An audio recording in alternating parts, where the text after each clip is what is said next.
Hello everyone and welcome to the download from 24 IT Services. I'm a couple of minutes late to starting today just because I can't remember whether anyone tuned in from last week who maybe noticed that I was rearranging my office because we've had a new starter this week. We've had Natalie join the company, who's come in as our marketing content executive. She's actually out taking some photos around the office for some upcoming projects that we're doing at the moment. So really looking forward to that. And also some videos that we're doing as well. So she's thankfully given up her desk so that we can welcome in today's guest co-host. I best switch over to the view. I've got everything on different screens today, so I need to remember where everything is. But today's guest co-host is Buzz Mason from CBM-Logux. How are you doing today, Buzz? Hey, not too bad, AJ. It's been a manic rush for myself, and you setting up this one's just compounded the day as well. Hi to everybody out there, and happy Halloween. And I must admit, this is the scariest thing I've done this year. Natalie was saying to me earlier, she was like, do you get nervous doing the podcast? I was like, I get nervous preparing for the podcast because I've got that many things I want to be able to do that it takes a lot of preparation to be able to like get everything ready. And well, you've witnessed some of it. I can attest to that. Yeah, this morning that it can take a little bit to be able to kind of get going, let's say. Although what I should really say is I should really change my hat over because Oh, look at that, cute. Thank you. We've got to represent the brand, haven't we? We've got to represent the brand. Yes, goes with the t-shirt. Right then. So yes, as always, we'll be getting stuck into some tech, AI, and cybersecurity news today, but also talking about Buzz's company, CBM-Logux, what they do, and what unique solutions that they come up with. It's really interesting what they do. So looking forward to being able to get to that. But let's start off this week with the news stories. So anyone who was trying to get online last Monday will have been probably having some issues with quite a few different services. So Amazon Web Services, also known as AWS, suffered from a major outage last Monday that impacted thousands of websites around the world, including banks, business services, online games, and even internet-connected smart mattresses of all things from a company called 8 Sleep. I even heard someone actually got a message on the day saying that their business just couldn't operate at all. All of the services that they used were impacted by the AWS outage, and for a good portion of the day, just could not do anything. A detailed summary of what caused the outage, Amazon said it occurred as a result of errors in a US East 1 database, which managed DNS or domain name system records, which meant its internal systems couldn't connect websites with IP addresses. So basically that go-between that makes your computer connect to the place that it needs to be at. Amazon apologized for the outage, which impacted many different services for many hours. And in a statement, they said, "We apologize for the impact the event has caused on our customers. We know how critical our services are to these customers and their applications and end users and businesses. We know this event impacted many customers in differing significant ways. And thankfully, many of our own customers weren't heavily impacted by this outage, but it does showcase the potential fallout of many businesses relying on services that have this central backbone, such as AWS, for example. Businesses, as I mentioned earlier, such as 8 Sleep, have actually now implemented an outage-proof update to ensure that they don't again suffer from these issues where users weren't able to alter the temperature of their mattress. And it sounds like a first world problem, I know, but people were also stuck in peculiar positions, let's say, where inclines of mattresses were just like a little bit all over the place. But it does beg the question, I suppose.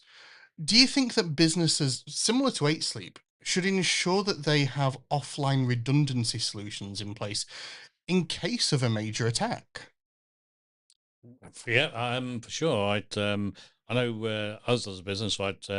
We have an offline solution, Yeah. right?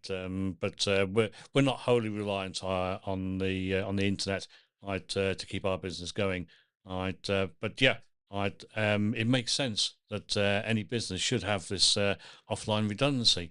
Exactly. But it also makes sense that AWS should have this redundancy, Other right? additional redundancies. Exactly, Yeah. right, that cause that. I've seen many comments from people over this past week saying, well, if it's not able to resolve DNS queries, should there not have been a backup database that it should have been Yeah, trying to reroute through as soon as errors were noticed?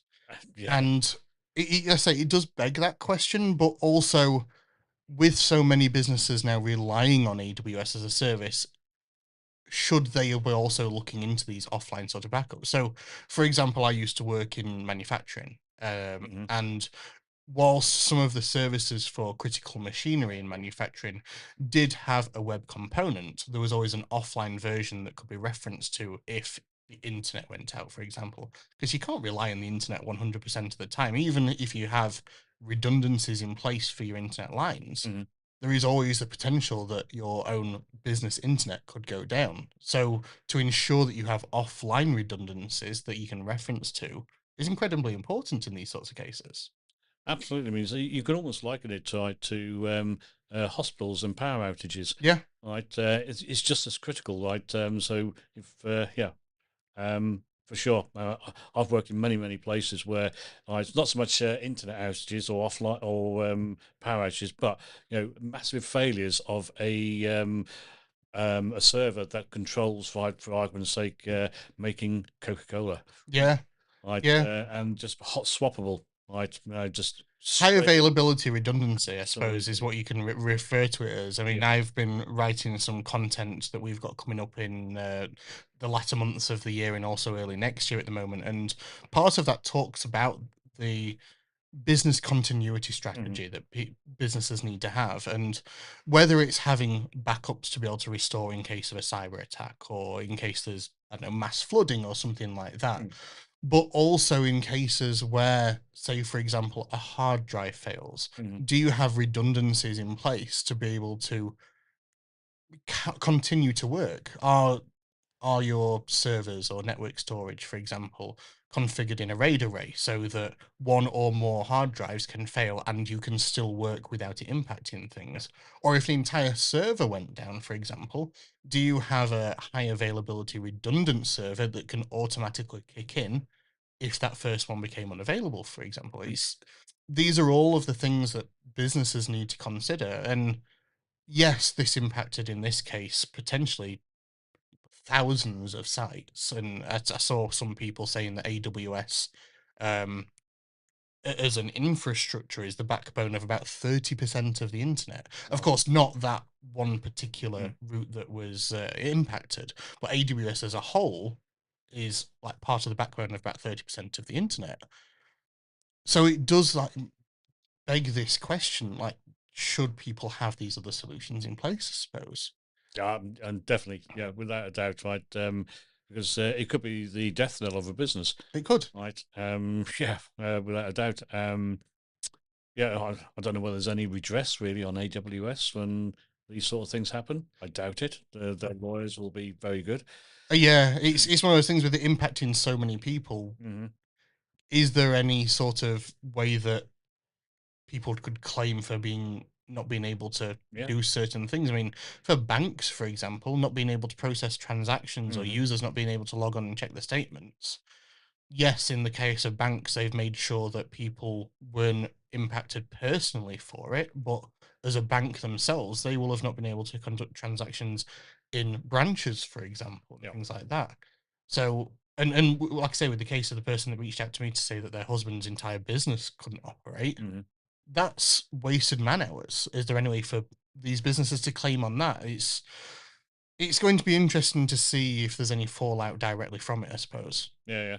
I suppose if thinking about if there was no redress on AWS, whether the individual businesses have insurance Yeah. themselves that they, because they can't function To due protect to against a these sorts of yeah. outages, yeah, Right. And if that is the case, then is that going to affect all the other people's insurances? Because it'll go up because these may exactly. become more common. Yeah, I saw people joking on LinkedIn. For those who don't know, I spend a little bit of time on LinkedIn every now and again. Really? Just yeah, just I post a couple of things on there every so often. Yeah. But I saw people posting on LinkedIn saying, "Oh, I can't access Canva." And like Canva is a completely web-based solution Mhm. for graphic design for many businesses. And yes, we have a Canva account here. Natalie was creating some graphics this morning that we're going to be using in the upcoming months. Um, but personally, I use Affinity Designer and Affinity Publisher, and there's people who use Adobe Creative Suite and things like that as well. But those are offline Yeah. solutions. So they weren't impacted by the AWS attack. So people who use those tools could carry on working. Mhm. I'm not saying that one is better than the other in any capacity at all, but it just goes to show that being reliant on that web infrastructure can sometimes cause issues such as this, where people are directly impacted as a result. Absolutely, yeah. Yeah, I don't know. Maybe it's happenstance with us, right? But we are not reliant really on Yeah, the internet. We can survive, and that's fact. We did survive when our hub went down, right, for 2 days before BT gave us a yeah, new hub. Yeah, so, and the business still carried on. yeah. And that's the thing is, if you've got those solutions, that business continuity in Mhm. place, then away you go, sort of thing. Yeah. You can survive these sorts of things, but there are many people that can struggle. Hmm. But let's move on to the second news story for today. So, talking about internet, are we now looking into the next big internet revolution? Of course, we had the big internet boom. We've had the broadband boom. People now rely on the internet for many of their day-to-day operations.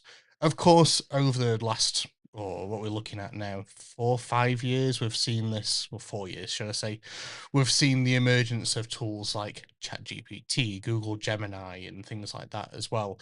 People using these new AI tools to be able to browse and search and get answers in different ways.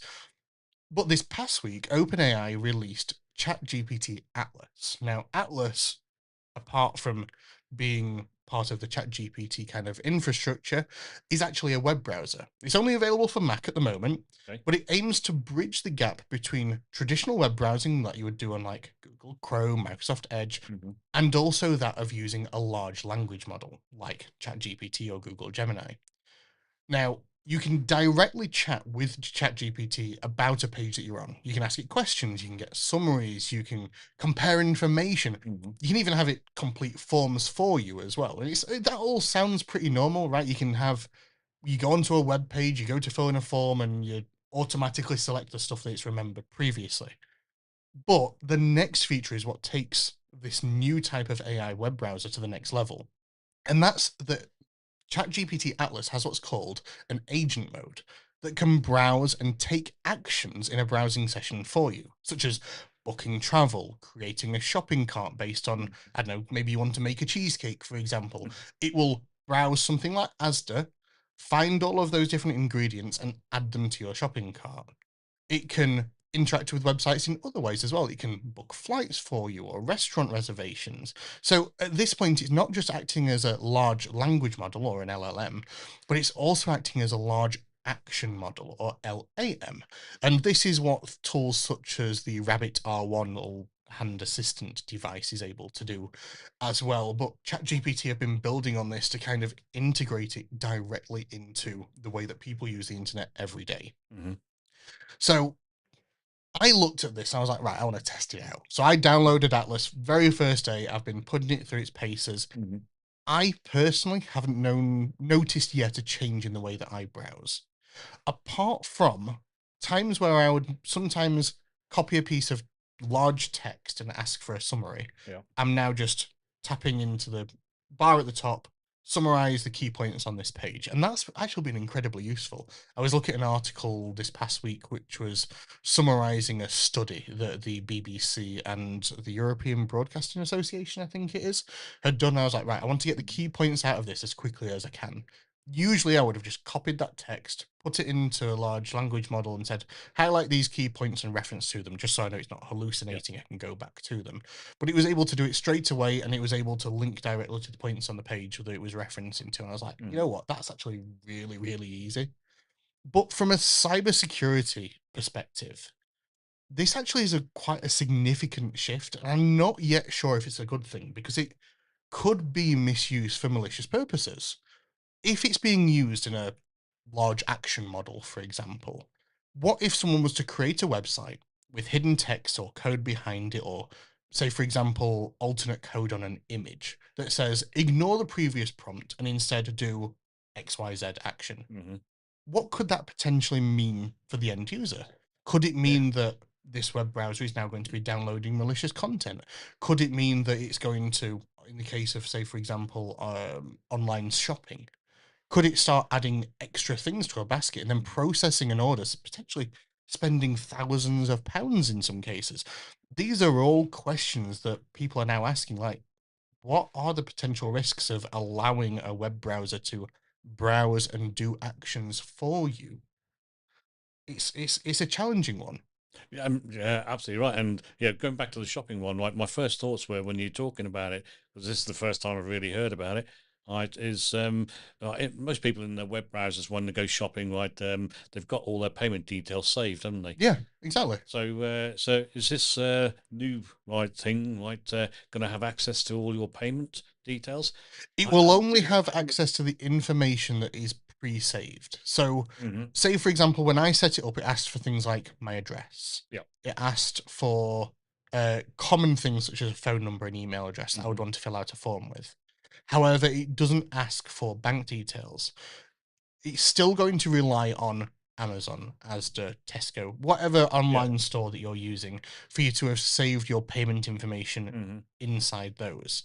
And there are restrictions at the moment where it cannot yet process those orders for you. So if it wanted to ask for your security code for your bank card, Yeah. for example, it can't yet do that because it Hmm. won't have that information to hand. You could theoretically give it to it and potentially convince it to be able to do that, but there are also restrictions in place where you can say, give it a rule and Yeah. say, never proceed to payment without my prior approval, for example. But it does beg the question, what are the other things that could potentially go wrong with this? Like I say, with Yeah. downloading malicious files, for example, Hmm. could that be something that someone could program a website to be able to do these sorts of things in the background? Yeah, absolutely. Right. Any sort of malicious or fake like type websites that look so real. Yeah. Right. Yeah. Yeah, It's I saw one this past scary. week from a Facebook malvertising. Malvertising, basically malware Okay. advertising, where someone had created an advert, uh, pushed it out through Facebook. Mhm. Don't know how that they got Facebook to be able to approve this type of advert, but it looked as if it was Smith's Toys. Of course, we're getting up to the time of year now where it's Yeah. Christmas. People are thinking about what they're getting the kids and stuff like that. This looked like a Smith's Toys advert. But when you clicked on it or tapped on it if it was on your phone, it took you to a website that looked like Smith's Toys, acted like Smith's Toys, but was not Smith's Toys. Hmm.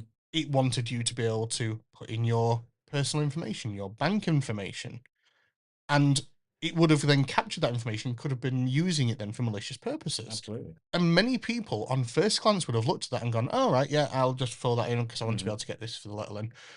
But at the end of the day, they're handing that information over to cyber criminals who you don't know what they're going to be able to do with it. Yeah. Yeah. Yeah. Uh, Um, yeah. Go on. Sorry. I was just going to say that it's not just ChatGPT that are doing this, though. Microsoft have now launched their own Copilot Yeah. mode for Edge this past week as well, which uses much of the similar sort of methodology behind Atlas, Hmm. but as an add-on for Microsoft Edge. I believe again it's only available in the US at the moment from Microsoft. But I've seen people saying that the Microsoft Edge version of Copilot mode um, is struggling with certain things compared to Atlas, and we're going to now see this whereas we've been seeing this race with AI models being able to um, do better things, create better images, create better videos, which we'll come Hmm. back to shortly. Are we now going to see this with AI web browsers where they're going to be racing to be able to do these actions better and more secure? The Edge example that I saw, someone had tried to book a restaurant and it wasn't even booking it for the correct day, for example. It was trying to book it for like a week from now, and they were saying, no, I want it booked for today, and it was still booking it for a week away. Right. Um, but also these, for example, with ChatGPT Atlas, again, I've downloaded it, I've been using it, I've been Yeah. testing it out. It's missing some things. So one of the things I love about things like Chrome and Edge, I can load them up first thing in the morning and I can have tabs auto populate Yep. everywhere. Hmm. The regular things I need to be able to do. ChatGPT Atlas is missing that just straight Yeah. out of the bat. You can pin tabs, but it will remember them next time you launch the application. So if you go to a different page, it will still load Yeah. that other page when you next log in. I would prefer it to be startup tabs, but that's just personal preference. But it is missing a few things, and we'll see these sorts of things being added in over time. We'll see it evolve. But again, it goes back to that: is web browsing about to change? We're seeing Google search results bring in AI summaries, whether you like them to or not. Yeah. Are we seeing web browsing now about to change? Yeah, undoubtedly so. Like nothing ever stands still, really, does it? Yeah. Right, it's all progress, right? So they say. Right, maybe I'm a bit of a luddite, but I don't think I'll be trusting that for some sort of thing for a long, long time. Right, so, yeah, it just smacks to me that unless there's some hard and fast rules and regulations around not just this sort of thing, but all of AI, right, yeah, this is a scary place to be, right? Or It could be. is. It could be. It Yeah, is, and it's about using these sorts of tools responsibly as absolutely. well. Yeah. Hmm. And yes, seeing these advancements is great. Seeing the sorts of things that this is able to, like seeing it being able to populate a shopping cart just based on something that you want to be able to make, but Hmm. also being able to give you like the instructions to be able to make that particular. Like I say, I'll go back to the cheese. I love cheesecake. I'll go back to the cheesecake scenario.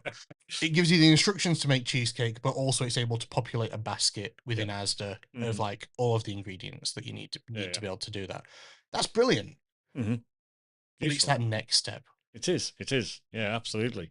The next step. Yeah. Yeah. So it's going to be interesting to see how this changes. I Hmm. personally, whenever I'm searching Google at the moment, I immediately scroll past the AI results because I've looked at them in the past, Yeah. I've Yeah. clicked on them, and you go to the page where it's pulling these results from. It's like, well, it's not even talking about the type of subject that I'm like asking Hmm. about. Yeah. So the result that it's giving me is actually not accurate based on what I was searching for. Yeah. I would much rather just use traditional Google search at the moment. I had a classic one the other day, absolute classic one the other day. I was trying to help my stepdaughter. I'd diagnose a fault on her car, Yeah, right, and I put in all the bits and pieces that we got from the OBC, yeah. right, and it gave us, in the initial part, I'd like to say the AI results, right, and the very last thing, right, is contact a backseat boiler engineer. Huh? Brilliant. Oh, fantastic. Yeah. Although I've used it for other things. So this past weekend, my neighbour sent me a message on Facebook and said, "I'm having problems with my printer. Can you Mhm. come and help me, like fix my printer?" Sort of thing. They've not been able to print for 8 months, and they've only just decided now's the time to help me. Yeah. Ask me for help. So I went round and I was like, right, okay, well, we need to reset these printers because they're remembering the wrong network information, they're remembering the wrong user information, X, Y, Z. I was like, right, let's reset them. Should have lost the instructions. So Mm. I just loaded up ChatGPT and I was like, I used the voice function of it. I was like, I've got this printer, it's this model Yeah. number. What are the reset instructions on it?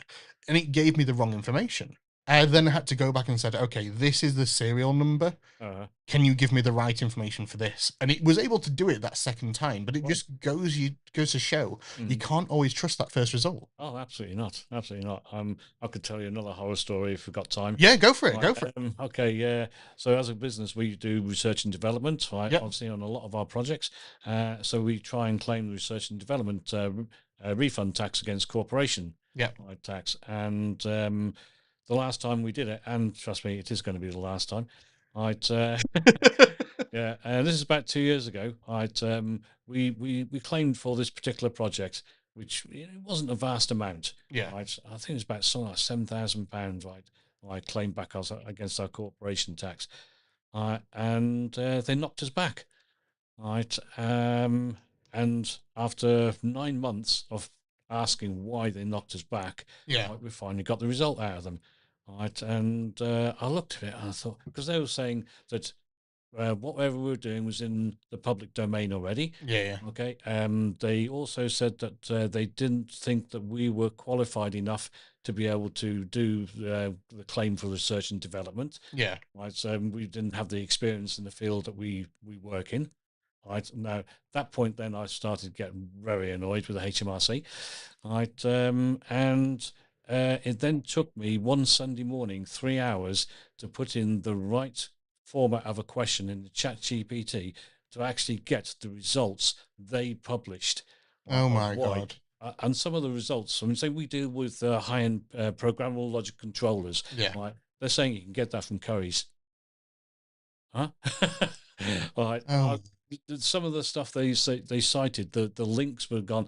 It was just some poor person, right, in the HMRC have been told use yeah. artificial intelligence, right, To ChatGPT, be able to right, produce results right, and of why this person shouldn't do it, right, but they never sense checked it because no. they didn't have the experience to sense check it. That's ridiculous. But this goes back to, and I've talked about this at marketing events previously, Hmm. where someone has asked, how much do people rely on the usage of ChatGPT Yeah. and other tools? And I've always been of the mindset of these are brilliant tools. They're Hmm. brilliant for ideas. They're brilliant to be able to get information, but do not trust them on the information that they provide at first glance. Absolutely. It still requires someone is knowledgeable, Hmm. who understands the subject matter Yeah. to be able to use these types of tools, to be able to sense check, as you said, Hmm. all of the information that it's been able to provide. Yeah. Don't just trust everything at first glance, especially when it's referencing things, like you say, out on the internet in the wild, wild west, for Yeah. example. Hmm. If you're using tools, for example, such as Microsoft Copilot, Hmm. where it's only referencing data within your business environment, it's not going to the internet at that Yeah. point. It's only looking at known data that that model has access to. Hmm. Could be in your SharePoint, it could be in OneDrive, could be in your emails. At that point, it's only referencing that information. But when you start relying on information that these things are pulling from the internet, and again, we've written an article about this recently, it can hallucinate a lot of answers. Absolutely. Yeah. So yes, all don't trust, always verify. That's Yeah. probably the best way that I can word that. Absolutely. It's a fantastic tool for speeding up a process. Exactly. Right. Yeah. But Exactly. like you say, check the info afterwards. Yes, yes. And if anyone wants to speak to us, we've actually been doing a lot of events recently about using tools like Microsoft Copilot in businesses so that you can trust the information that you're getting out on it based on your own business data. If anyone wants to find out more about that, we'd be happy to speak to people. Just reach out to myself, Tony, or James, who's joined the company recently as well. Feel free to drop us a message. Staying on the topic of OpenAI and AI solutions that have Mhm. launched recently. Recently, OpenAI, people behind ChatGPT, have launched Sora 2, the video generation app, which seems to have taken the internet by storm this past couple of weeks, especially in the US, with people creating very, very realistic looking videos of people doing lots of different things. In fact, I've seen Bigfoot as a content creator. I've seen OpenAI CEO Sam Altman stealing GPUs from a store to be able to like power this new tool. I've seen dogs rescuing babies from falling Mhm. shelves, cats playing poker, and even alterations to historical events as well, such as Martin Luther King saying different things as part of his historic speech. And it's been that realistic and that convincing that OpenAI have now had to put in more restrictions as to the type of content that can be created, especially from certain historical figures and like well-known figures, for example. I've even seen some people's favorite LinkedIn content creator giving TED Talks and winning. Nah, I'm You joking, haven't, of have you? course. So, but I was able to use it. Yes, it's only available in the US. It's only available if you're on a US internet connection, if you have a US account, and also if you've been invited as well to be able to use it. But if you know, you know, sort of thing. Yeah. So I've been able to get access to Sora 2. I've been using it again for a couple of weeks to test it out. I was able to create videos of myself giving a TED talk on personal branding and one of me Hmm. talking to myself in the office about the danger of deep fakes. It's all in jest, but they look very convincing. Hmm. Especially at first glance, if you're not listening to the voice, one of them I sound like James Corden. I don't know why, but I do. I sound like James Corden. But to look at it at first glance, it's very, very accurate. And you can include something called a cameo, so you can scan your face and actually Mm. say something out loud, and it will try to reproduce your voice. So you can include that cameo in your own videos, but you can also make that publicly available for other people to be able to use if Mm. you want to as well. I've kept mine private. I'm still testing it at the moment, and I don't know if I would trust people to use my likeness to be able to do different things. It could lead to some very interesting scenarios, Yeah, let's for say. sure. Right. But Mhm. it does kind of beg to question now with AI deepfakes and AI videos such as these becoming so easy to be able to produce through tools like Sora 2. Do you think it's now more difficult for the average person to be able to spot an AI video over a real one? Oh, definitely, yeah, for sure. Yeah, I've seen him on various platforms, right? And yeah, you're absolutely right. It is almost impossible, right? At times on the very, very good ones, Yeah. right, to disseminate which is what is real and what isn't real, right? Yeah. Which actually, that again, I keep on using the word scary, maybe because it's Halloween, I don't know, right? But that honestly, that is scary, right? The implications, right, of that when you look even into legal things, right? No, was that person there at this time? Well, we Yeah. got video evidence. No, they weren't. Yeah. But was it a fake or was it real? I actually watched. So one of the shows that me and my wife love to watch at the moment is a Apple TV show called The Morning Show. Jennifer Mhm. Aniston, Reese Witherspoon, brilliant show. One of the first few episodes of this current season that's airing right now included the dangers of people misusing deepfakes. Mhm. And in one of the scenes, Jennifer Aniston's character is captured on a CCTV video with audio, and cyber criminals had, Mhm. in the context of this, hacked the news station where she works, found the CCTV footage, and altered what she had said on this CCTV footage Wow. to make it sound like it was something else. Mhm. Of course, this is just in the context of the show, Mhm. but this does go to show the type of thing that people, Absolutely. Yeah. even now, are using these tools for. Mhm. I've seen people using Sora 2 to be able to create doorbell footage, for example, Mhm. and it looks like it's been recorded on a video doorbell that includes real people in it. Yeah. And unless you know what you're looking for and the Mhm. types of little intricacies, like you say, it's scary. It's scary that how dangerous it could be. But how are we going to regulate it? What things can we put in place, right? We Yeah, generally all, right, to protect us all yeah. against it. I mean, some content creators on the internet, for example, are using or have deals now with OpenAI Mhm. and ChatGPT and Sora to whenever videos are created for them or using their likeness, that something is included with it. For Mhm. example, it could be a text box talking about something that they believe in.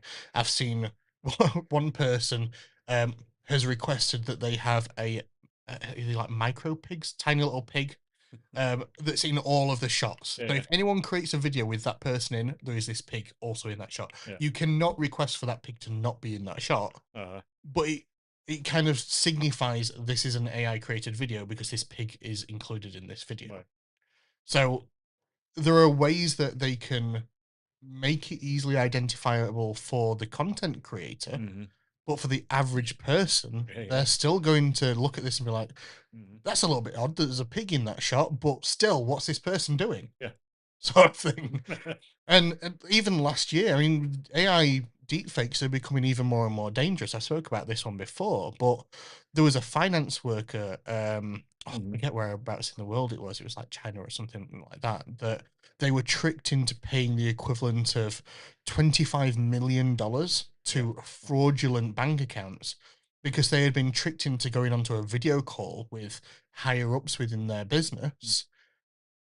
All of those were AI deepfakes using photos and videos that had been programmed to be able to say, oh, we need to transfer X amount to this account, X amount to this account, so on and so forth. They had tricked this finance worker into making those payments, losing, like I say, 25 million or the equivalent of $25 million. And Yeah, scary. It is. It is. It's the only word you can use, isn't it? Yeah. All right. And we need to get the education out there that these are the sorts of things that people need to be looking out for, these Yeah. deepfakes, for lack of a better phrase. Yeah. Thankfully, at the moment, if you export a video from Sora 2, there is always going to be a Sora 2 watermark that will be all over the video. Okay. That's good. People are blurring these out, but you can still tell that this is a blurring icon that's moving around the screen. Sure. But it's definitely something to watch out for. Yeah. Definitely something to watch out for. And once it becomes available in the rest of the world as well, this is only going to increase. Mm-hmm. So, yeah. Yes, I thought that was relevant, especially as I've included a few of those videos on my own LinkedIn recently. Yeah. But I have made sure in each of those instances to say, this is an AI video. Yeah, I've seen them. Yeah, this is nothing that is something that I've done. Yeah. I'm raising awareness about this being an AI video. Just a sudden thought that's popped into my head, right? Yeah. When us as adults, right, see what possibly could be a fake, right? We've got the experience because we've got the life experience, so I can make the judgment on it. Right? But you take the youngsters, right, the kids, right, seeing this, they haven't got that field of depth of experience, exactly, right, to make that judgment call. Or going the other way, going to the elderly as well, people who haven't grown up with the technology. Yeah. Mm-hmm. So it's incredibly important that we educate everyone on these new things that are becoming available. My dad saw a video this past week, and he thought it was real at first glance until he saw the icon. He was like, "What is this icon?" I was like, "Oh, that just means it's an AI generated video." And he was like, "Oh, it looks real." Like, yeah, it does. It looks incredibly real, but that goes to signify that it can trick people very easily. Sure. Let's move on to this week's 24 tech tip topic of the week. I always trip over my words with that. Say it. 24 tech tip topic. We've been doing Meet the Team videos recently. Okay. And whilst we've been doing that, there's a section of each of the Meet the Team videos where everyone has to say their tech tip. Yeah, that causes a lot of bloopers. I'll put it that way. you got to publish them. Well, we include some of them in the Meet the Team videos, but I'm saving some of them. I might just do a compilation at the end of the year, like the best bloopers. Absolutely. I'm sure that there is one person who I can hear in the office next door to me at the moment. I think about half of their 10-minute video that I originally, we got it down to a minute in the end, but half of the 10-minute video I recorded was them just tripping over the words and laughing and like not being able to like get the words out. And, there's plenty of bloopers with that one. I'll put it that way. But this tech tip topic of the week, I actually wanted to cover a few smaller topics. So this month has been Cybersecurity Awareness Month. We've been sharing educational content across all of our socials, linking to articles that we've been producing over the past couple of years on our website.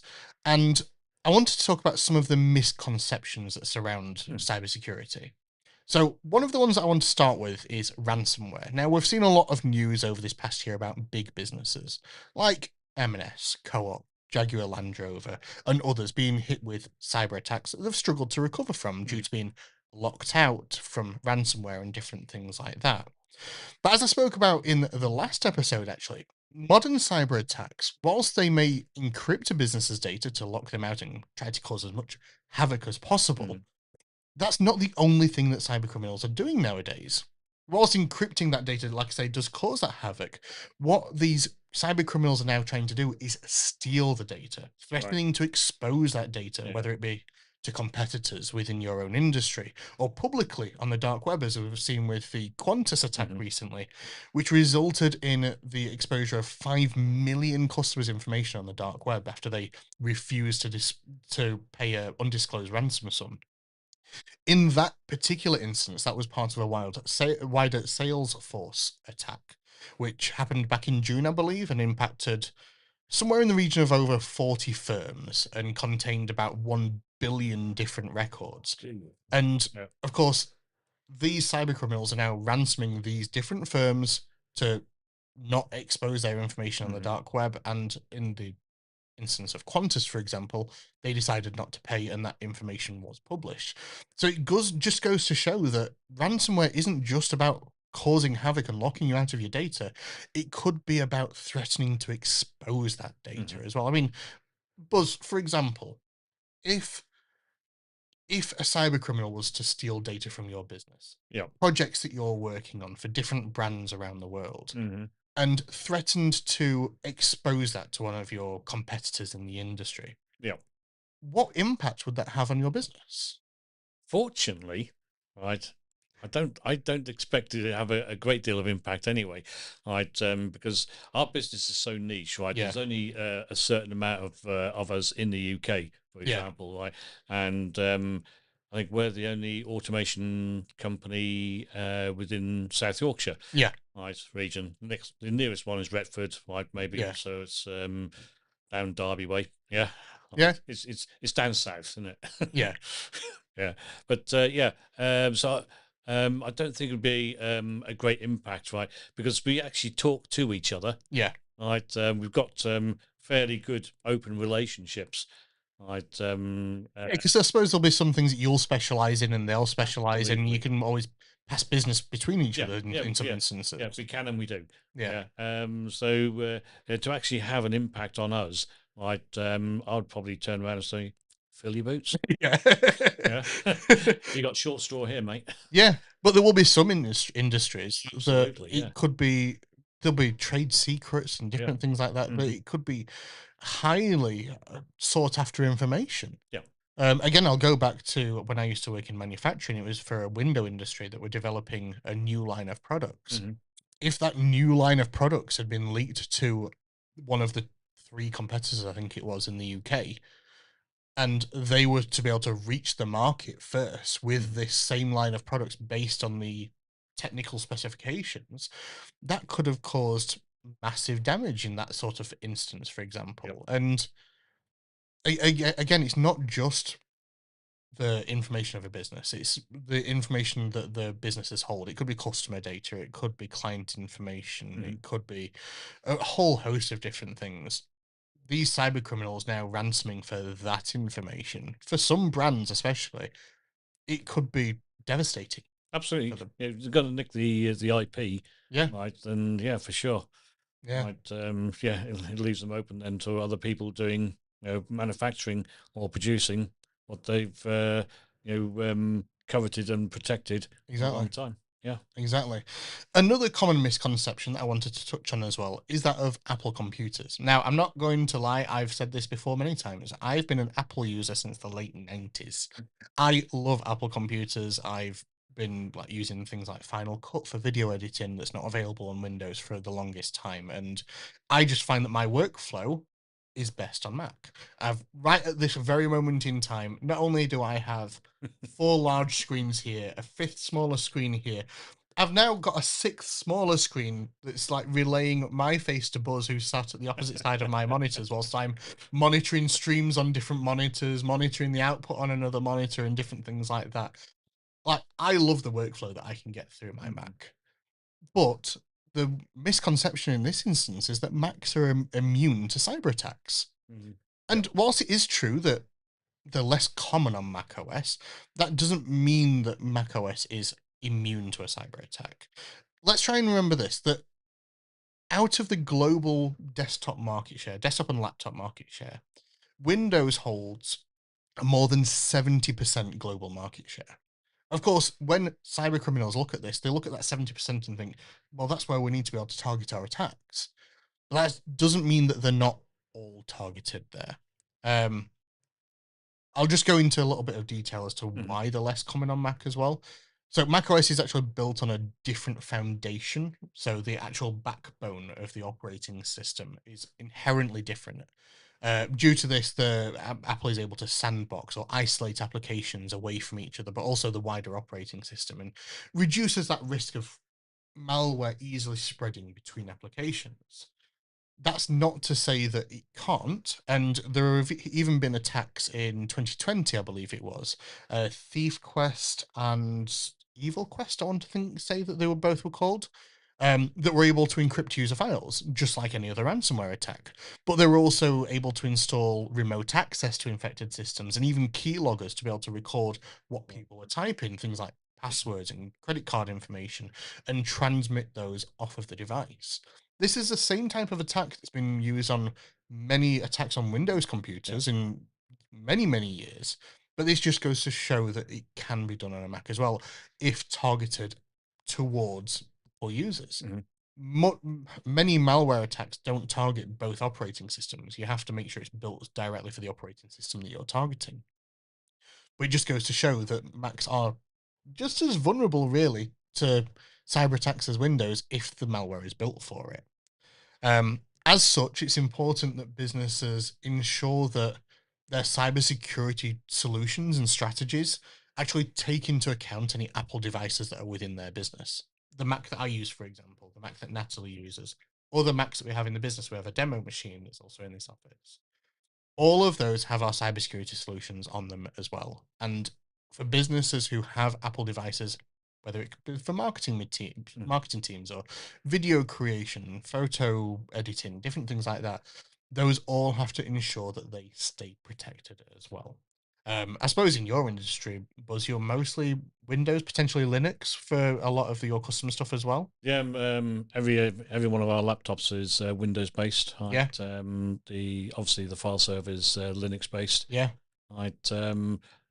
Yeah. So I don't think we actually got any Apple stuff right, at all. Right. I was burnt once with an Apple iPhone, and yes, I've been an Android boy ever since. I will not use Apple. But yeah, for sure. But I do see the attractiveness of the Apple stuff, right? Because yeah, it is so quick, right? The boot up time Oh yeah, it's absolutely amazing, phenomenal, right? And you know now, well, not, I'm not saying now, but it's probably been years, I don't know, but you've got the Windows skin, really, yeah. right, haven't you? Basically, Yeah, yeah. It's easier for people now to transition to a Mac than it has been ever before. yeah. And the good thing is for myself, because I have an iPhone, an iPad, Mm-hmm. Apple Watch, Yeah. as well as the Mac, I have Apple TVs at home. I Mm-hmm. have home pods for music and stuff around Yeah. the house. All of them linked together. Exactly, full integration. Yeah. Once you're in that ecosystem, Yeah. it's kind of tough to be able to get. Like, if I wanted to switch to Android now, Yeah. I'd be like, right, okay, well, do I need to change my speakers at home? Mhm. Oh, I've got all these Apple TVs. I've purchased all these movies in. Do I keep purchasing them in like Apple TV, or do I start purchasing them on the Google Play Store or on YouTube or blah blah blah blah? It's like, Yeah. once you're in that ecosystem, it's kind of tough to be able to get out. And I know that. I'm definitely under no illusions that I'm deep into their ecosystem and will find it very difficult to get out if I ever really wanted to. But it's, I don't know, I enjoy the convenience, but Yeah, it is I important to yeah. consider about that security as well. Yeah, I can't see you getting out of Apple No.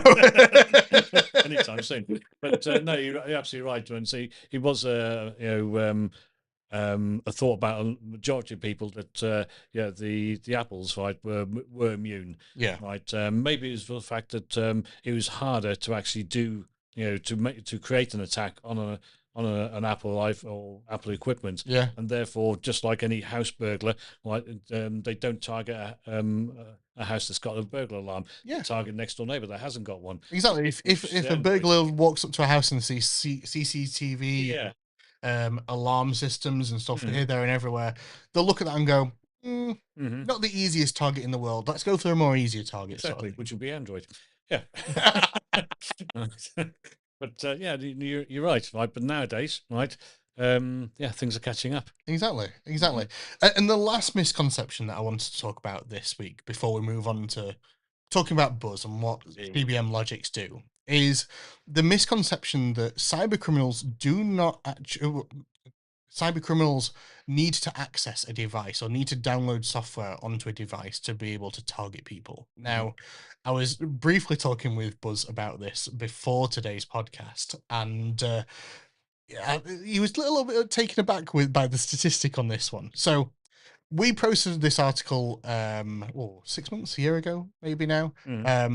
And it's been getting a lot of traction. We've heard a lot from people about it, and it actually relates to some research that was done by, I believe it was the University of Oxford in the end, and it was a program that they developed with some other universities where they were able to develop a program that could detect with a 95% accuracy what a user was typing just over a phone call, whether it's a phone call, a Teams call, or a video call, even on a podcast. If I'm typing away on my computer right now, with this AI tool, with 95% accuracy, they could tell exactly what I was typing on my keyboard.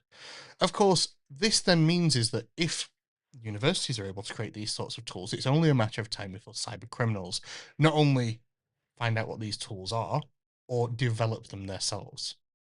And if you're on a phone call and you're typing away on your keyboard, trying to access a bank account, trying to access social media or an online store or different things like that, potentially people could be using AI tools to be able to log exactly what you're typing and be able to get into those accounts. Again, we'll go back to that AI deepfakes thing. This is incredibly scary, and people need to be aware of these types of attacks. Thankfully, many newer devices, such as newer iPhones, newer Android phones, even Microsoft Teams, for example, are building in noise suppression technologies to stop people from being able to hear keyboard clicks that could prevent against these types of attacks. But it's important to remember that that's not on all devices. Thankfully, for myself, big microphone here. This microphone has a very small cone as to where it will detect my voice from. I can be typing on my keyboard right now. This microphone won't be able to pick it up. And with, say, for example, AirPods, I was going to try and reach for where they are on my desk. They have a very similar zone and they have their own noise suppression technologies in them so that it will prevent people from being able to hear what you're typing on a keyboard, for example. But all of these are considerations that people need to now have. But people using other tools to be able to access user devices or steal information isn't new. Man in the middle attacks have been around for many years, where cyber criminals will sit in a cafe or a hotel or an airport, create a fake Wi-Fi network. People will connect to that because it's convenient to connect to free Wi-Fi when you're out and about, and all of a sudden they're stealing information that is being passed through these fake Wi-Fi networks or on insecure devices. They could potentially be launching an attack on those devices as well, just because they're connected to this fake and insecure Wi-Fi network. Thankfully, there are tools in place. I mean, say for example, public VPN services. Yeah. I pay for a VPN service. I've been doing so since 2016. I want to say off the top of my head. That creates a secure tunnel. So if you think about it, you're connected to a Wi-Fi network. Any information that is passing through that network can be seen. If you're connecting to a website that has HTTPS, for example, there is a certain level of security and encryption between that your connection to that website and the device that you're on. Yeah. But a VPN looks at that connection and drills a tunnel through it. You cannot see into that tunnel, and all of the traffic that passes backwards and forwards through that tunnel cannot be seen, accessed, intercepted, or anything. So it's many things like this that people need to now be aware of. And if you're in a public space and say, for example, you're in a cafe and you see free Wi-Fi, double check that it's definitely their service that they're providing and there's not some shady bloke in a van outside or a guy sat in the corner on his laptop that could be creating these fake Wi-Fi networks to potentially steal information that's passing through them. Yeah, I must admit, I do not use any sort of free public internet connection. I've got my phone. Yeah, I can hotspot. exactly. I know it's secure. Yeah, Yeah. exactly. Exactly. And there have been people that I've heard have been caught out by these sorts of attacks in the past, and it can be scary. It can be Absolutely, yeah. scary. Yeah. Again, we're coming back to this topic of things being scary, especially around Halloween. There's a lot of things that people need to make sure that they are aware of to make sure that they can stay secure. Yeah. But now we're coming to the time of the show where we talk about our guest host. We bring in people from across the local business community. We get them to share their thoughts on a range of tech, AI, cybersecurity topics, and a whole bunch more. We get to be able to have these chats, but the most important thing that I like to be able to do is hear about the people that we have on as guest co-hosts every week. Hear about what they do, what their business is all about, projects that they're working on at the moment as well. So, Buzz, tell us a little bit more about who you are and what CBM-Logux do. Okay. Yep. Okay. So, as everybody knows, I'm Buzz Mason, and everybody knows Buzz is not my real name. Shock horror. Yeah. And the C BM. The BM is the Buzz Mason. I'll not tell you what the C is. You've told me before. I will not reveal it. Good man. Well done. I'll give you the fiver later. Yeah. Yeah. Right. Yeah. So our business, in actual fact, right, next month on the 12th of November will be the 21st anniversary of the business. Wow. That's when the business was actually formed. Founded, yeah. Yeah. We didn't start trading until the February of the following year. So we're coming up for our 21st anniversary. So yeah, well proud of that. To actually think that leaving Coca-Cola, where I worked at previously, to actually start up this business at 21 years later, it's still going, and it's still going strong, and it's getting stronger. We originally started just doing automation for machines. Yeah. Doing software. Looking after Coca-Cola, 3 o'clock in the morning job. Just me, myself, and I. Yeah. Finding out why the machine that puts the label on the bottle doesn't work anymore. Yeah. All things like that. But the business evolved, and changed direction a number of times, but we still kept our core of automation and integration. But over the last 4 years, robotics, we've added that to the to our tool chest. And over the last 2 years, we've gone into machine building. Yeah. Right. So instead of just being able to take robotics and being able to, pick things up, a local cup or whatever, I'm just playing now, and put it somewhere, actually building a whole machine from scratch. That's amazing. And I don't think it's been announced anywhere on LinkedIn yet, but hey, okay, here's a first. Go on then. Here's a first, right? We just secured our first 7-figure project. Wow. And the week after, we secured a 6-figure one.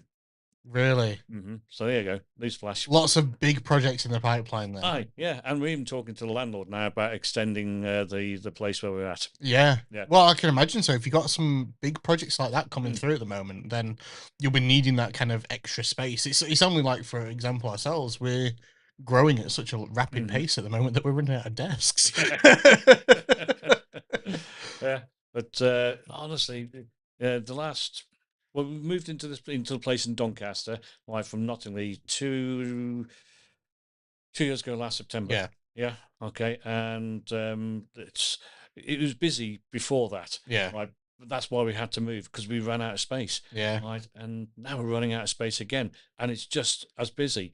Right. The plans were that I was going to have someone to look after the business when I decided to step back. Yeah. So yeah, we recruited within, right, and got a fantastic general manager now called Brandon Hemingway, and the idea was he's going to take my workload, which he did, right, and then I've got another workload as well, just as bad. Oh God, honestly, it's bad, right, but yeah, so yeah, it's just going bigger, better, faster, right.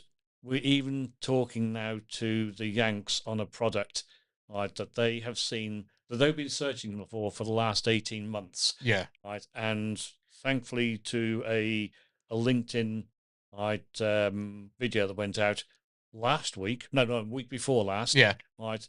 They stumbled across that and they thought, that's what we need. That's the type of solution that we're looking for. That's exactly what we need. Yeah. Like, we need to talk to these people. So they reached out, right, and we had our second meeting yesterday. Yeah. Right. It's very powerful, like creating videos and photos and infographics and stuff like that for LinkedIn to see how far that reaches. Yeah. And you'll know from like ourselves, we've been very vocal, very active in the marketing space, especially over like LinkedIn and in the local region over the past few years now. But we now get people from all over the country. And even Tony has been asked to speak at events. He was in Ireland earlier this year. He was in Miami a few weeks ago. He's going over into Europe next year. He's been asked to speak at a conference. But from marketing, doing the marketing that we've been doing on LinkedIn, creating this awareness around the products and services that we offer, we get people now coming to us from all over the place. Yeah. And to see the work that you guys are doing now. You're working with Elliot, I believe, aren't you, on lots Yes, of the yes, videos? yeah. Example Um, marketing, yeah. yeah, and they've been doing brilliant work with businesses across the local Mhm. region. It's good to be able to see that that's kind of like paying off, and that you're seeing these inquiries and these businesses from around the world Yeah, and so look at the quickly. work that you're doing. Mhm. Yeah, Yeah, and so quickly. We're only 6 months into the into our marketing campaign. yeah. Right. Yeah, it all started off with me. I always challenge my guys once a year, right, during the appraisals, right, this year I want you to do this. Yeah. Right, push yourself, right? Well, right, so lo and behold, I think they clubbed together, right, because they, to a person, right, they said, right, you need to do marketing. And I thought to myself, I hate marketing. I hate it with a passion, right? So I thought, I'll cheat a little bit. I'll get Elliot on board to do Yeah. example marketing, right? And do you know what? I love it. Yeah. It's just a it's a fun thing to do. Yeah. Yeah. And sometimes it's good to have that outside perspective Mm. as well.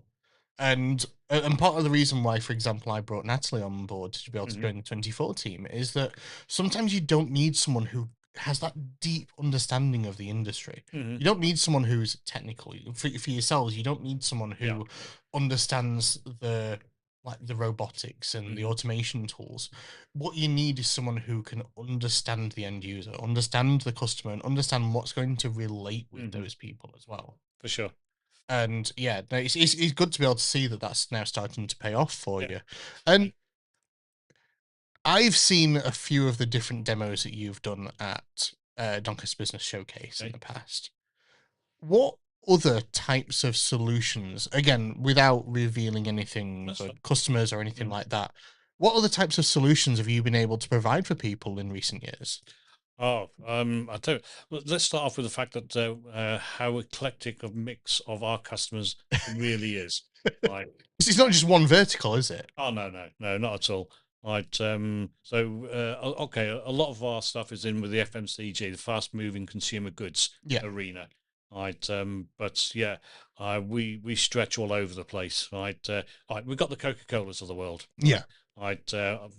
I used to work from fantastic relationships still. Right. A natural fact. Right. After this, I'm seeing one more customer. Then I'm driving up to Scotland, right, straight after this to be at Coca-Cola East Kilbride, Oh right, wow. tomorrow morning at 7 o'clock. We get you any samples brought back? Don't know. But anyway, so yeah, we've got Coca-Cola, right? Britvic, yeah, for sure, Yeah. right? And then imagine the sort of full range all the way down to a trout farm in York. A trout farm. A trout You farm. you mentioned about this actually at the Yeah, weekend because for those who don't know, we have a box over at Doncaster Nights. Buzz came out to the yeah. box this past Mhm. weekend and he was talking a little bit about this trout farm. I'd like to hear more about this. Yeah, sure. So you think automation in a trout farm? What the heck are you going to automate? Yeah. To do with the fish. So the trout farm, we've got several ponds. I think this one's got 10 ponds. Yeah. Right, so the life cycle is 10 months. Yeah. They remain roughly 1 month in a pond. Right, but the pond is not very large, and Mm. there's thousands of fish in there. Yeah. Now, normally, right, water can only sustain life, right, for a certain amount of fish, Yeah. right? Because it's only got certain amount of oxygen within inside the water. Yeah. It can assume, you know. Um, so the way to get overpopulation into water is to over oxygenate the water. Oh. Right, so there's an oxygenation plant, right, which is automated, fully automated, right, which monitors the level of oxygen in the water, right, pumps some more in there if it needs to, Yeah. right. So it's always continually refining itself through a PID loop. It's hard to say, almost like the 24 tech 24 tips. tech tips. Right, but we also we look at alarms, because you can imagine if we lose an oxygenation of a pond, right, fish will die, Yeah. right, and we could be looking at thousands, right, and then that could wipe out their production for 1 month. Yeah. Yeah. That's So, insane, isn't it? Yeah. so we look at alarms, and we actually message and phone call the Yeah. alarms through to certain people. Right, so that's one. Yeah, right, it's trout farm. Yeah, Yeah. wow, who'd have thought? I would. Right, and then a local quarry, right, breaking up stones, right, and grading it down to sand level, Yeah. right. Which okay, you've got conveyors, you've got big thumping grinders, and all stuff like that, right. But then you've got, were you a Tonka toy guy? I think I had a couple growing up. Yeah. Yeah. Do you remember the big Tonka toy dumper truck? Yeah. Yeah. What a real life one of those, right? We actually put automation into that. Really? Yeah. Right, because the guy, right, he had to walk up on the outside of the steel staircase, Yeah. probably about four stories high, to look in the silos to see which one needs to be emptied, Yeah. right, in all weathers. Right, so we put all the radar sensors in there in each one of the silos. We get a HMI screen, Yeah. right, which shows the levels in there, and also allowed the controls of emptying the valves open, so it empties on the conveyor, which Yeah. then would be where the dumper truck was. But the dumper truck had to have an RFID tag, right, that was recognised that it was in place. Yeah. So when it's in place, it's able to provide the information for that Absolutely. particular. That's actually really, really interesting. All right, and then we've got all sorts of other people. Jesus, Yeah. but yeah. It's so varied, the different types of industries that you operate in and provide solutions for. Yeah. Even local ones, box and packaging, Yeah. right. And of course, we love as a business, like giving back to the to local community Yeah. through education. So we're always supporting Harrison College and Doncaster UTC. Yeah, no, it's something that we try to do as much as Mhm. possible as well. And I know for yourself, you were invited out to Harrison College to speak earlier this year. Yeah. We've actually been out now a couple of times now to be able to Mhm. speak on a range of different subjects. We've got one of their students who is going to be doing like some work experience, I believe, with us at Mhm. some point.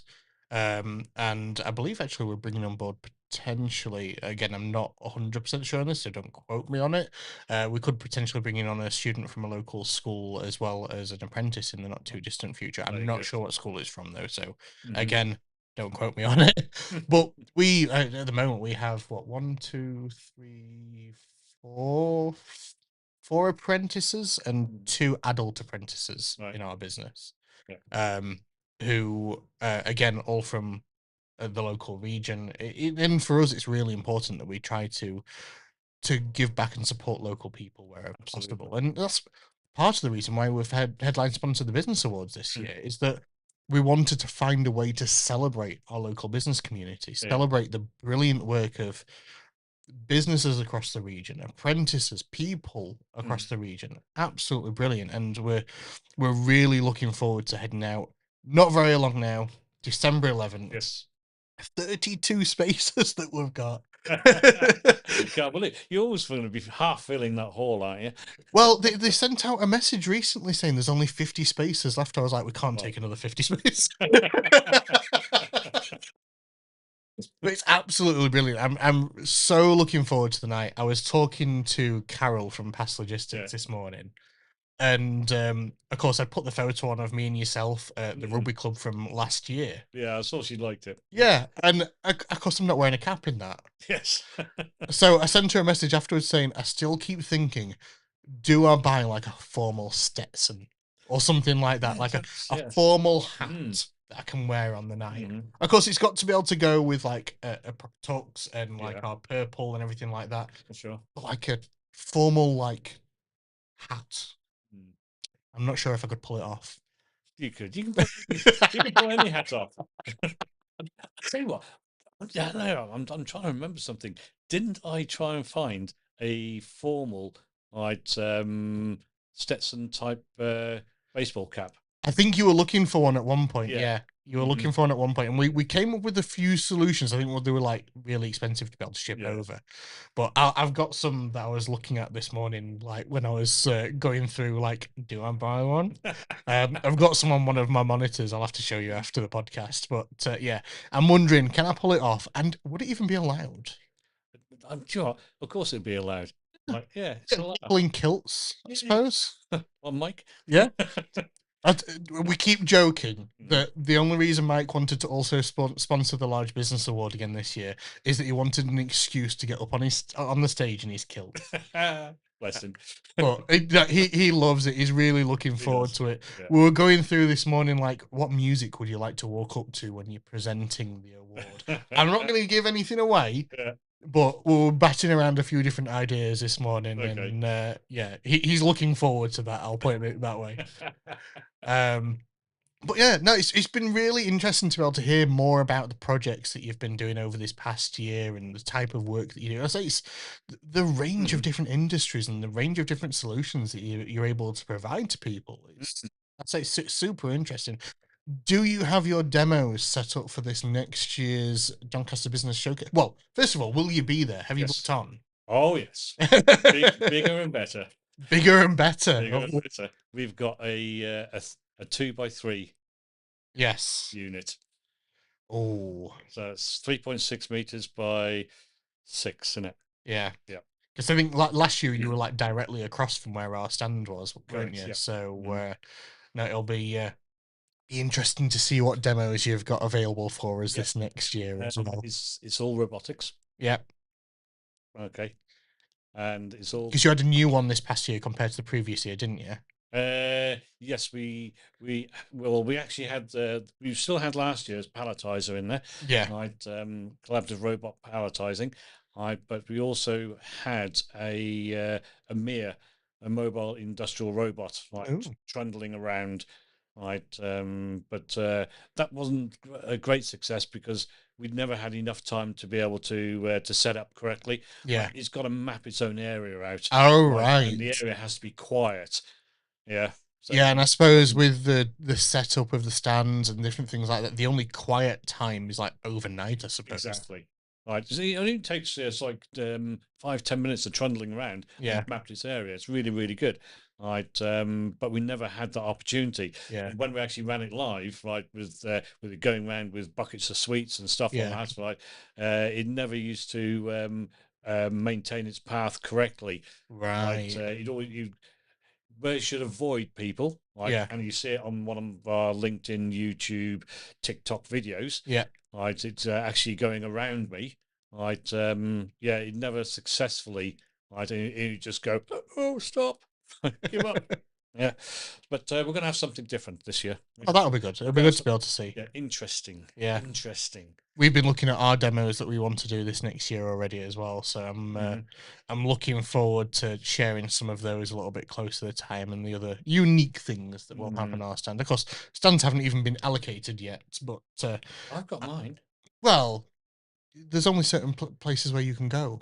Yeah, I've got mine. Yeah, I think once the stands all sell out, I think the like regular stand locations, I think that's when they get assigned to people. So touch wood that we get a nice spot again this year. I've gone for the zone where we were last year, so hopefully we can get a very similar located spot again. So we might be very close to you still. We don't know. Yeah, we couldn't get we were a little bit late, right?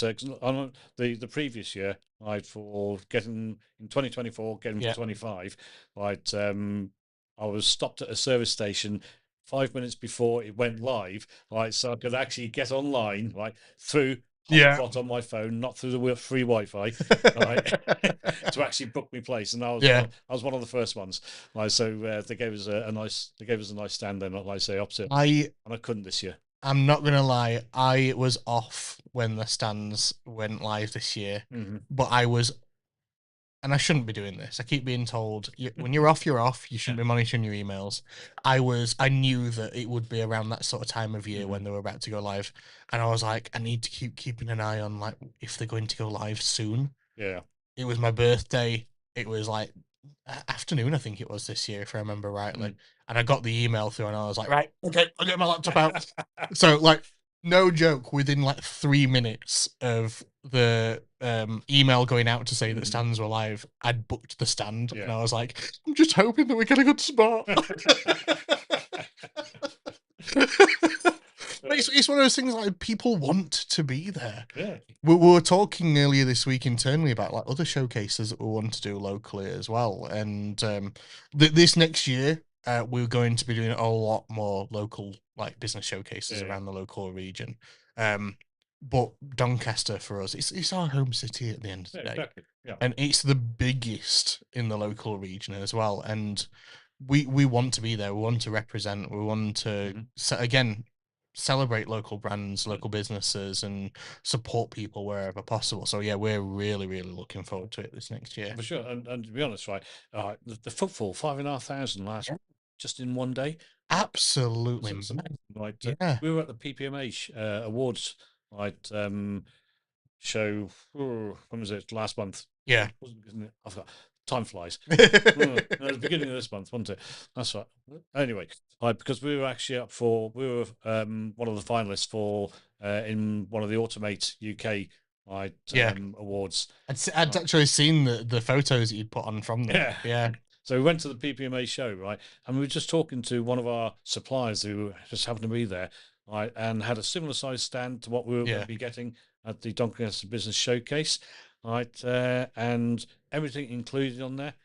Have a guess how much? For the 3 days. Well, 3 days. 3 days for 3 days. Was it expensive? £40,000 worth of expense. 40,000. That seems. I would. I'd have maybe said £5,000, something like 40. 40,000. NEC's worse than that.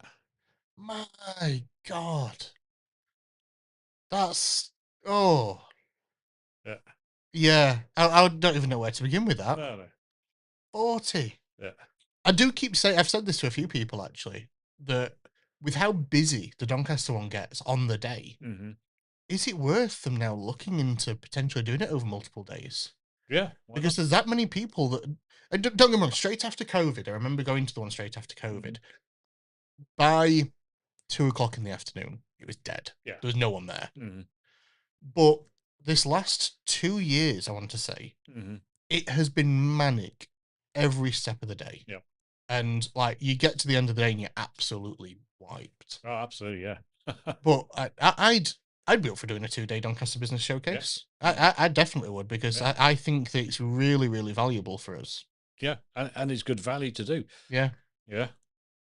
So maybe one to consider if anyone from Business Doncaster's watching. 2-day Doncaster Business Showcase? Yes, I'd be up for it. Yep. Are you up for it? Definitely.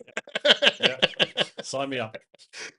Right, well, we've run over a little bit. We usually try to aim for about an hour, but I did say to Buzz, just allow up to 1:30, just in case. Because as with all things, it's just good to just have a chat and just get talking about different things. Yep. So thank you very much, Buzz, for coming out today, talking to us about a range of different topics. Everything from AI web browsers to internet outages and the like, but also talking to us about who you guys are, what you guys do, and the types of solutions that you've been able to deliver to businesses, well, now all around the world.